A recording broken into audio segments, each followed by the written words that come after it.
police officer is a long, tedious process full of exams and evaluations. And now here in the city of Pittsburgh, the community is having a say in who is on the force, and that has created some controversy.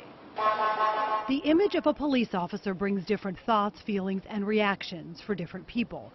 Like most things, your reaction is often based on your personal experience or events you're familiar with. I had heard so many stories from my community. As is the case for Adrienne Young. But until it happened to me, then I was able to understand how important it is to have officers that are fair, honest, sensitive.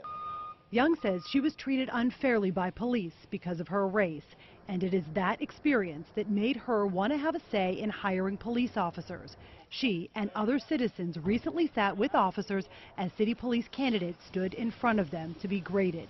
Those grades are a big part of who is hired on the police force. I think it's very relevant to have residents of the city of Pittsburgh help pick what human being would I most want showing up on my doorstep. Pittsburgh Police Chief Cameron McClay says he made the decision to have members of the community on that board and stands by it. The citizens of the city of Pittsburgh have a right to be able to have a voice in who the police are. Despite the debate it has created. It's vital that we have the most qualified and professional panel to hire the most qualified police officers that I'm going to be partners with on the street. Fraternal Order of Police President Howard McQuillan says citizens helping hire officers means bias can enter the process, and some officers believe it may have.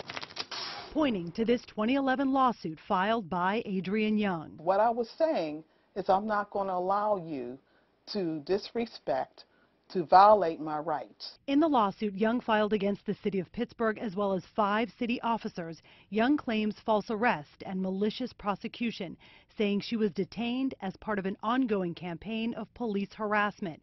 And she claimed that at least one of the officers harbor racial prejudice against African Americans, something she says she wants to change, and part of that is why she was on the board. What we did is we took a very special look at the African Americans that did apply, and we really wanted to make sure that they were qualified. And that is what worries some Pittsburgh police officers who took their fear to the FOP. I personally don't know Adrienne Young, and personally I probably don't have an issue with with Adrienne Young on on a one-on-one basis, but I can see where people were concerned. It is a concern that I took to the mayor. If the situation did occur, I don't know if that was the choice of the chief feeling that it was unbiased or if it was something that was overlooked in that selection. But the chief says lawsuits were not part of the criteria. There had been no discussion about lawsuits. We looked at criminal convictions, right?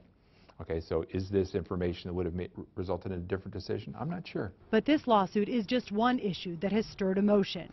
For the FOP, it's citizens in general deciding who becomes a Pittsburgh police officer. I don't think we would be opposed to having people being part of the process, but whenever you have somebody that can potentially impact someone's future, and not purposely, but maybe just mistakenly, not just because they are not familiar with the with police work. The average citizen who is not schooled in law, they may be schooled in the streets. Tim Stevens, chairman of the Black Political Empowerment Project, says it is the citizens, particularly those who have encountered police, who need a say in who wears the uniform. The people who are impacted by police are not just people who have legal backgrounds.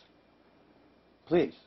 Most of the people who are impacted in a negative sense by police interactions have no legal background, quite often are the poorest people, quite often are the people who have the least ability to defend themselves. As for the officers' concern about potential bias and whether this lawsuit, which Young lost, should have been excluded, I'm not interested in engaging in a critique of Adrienne and whether or not she should have been there.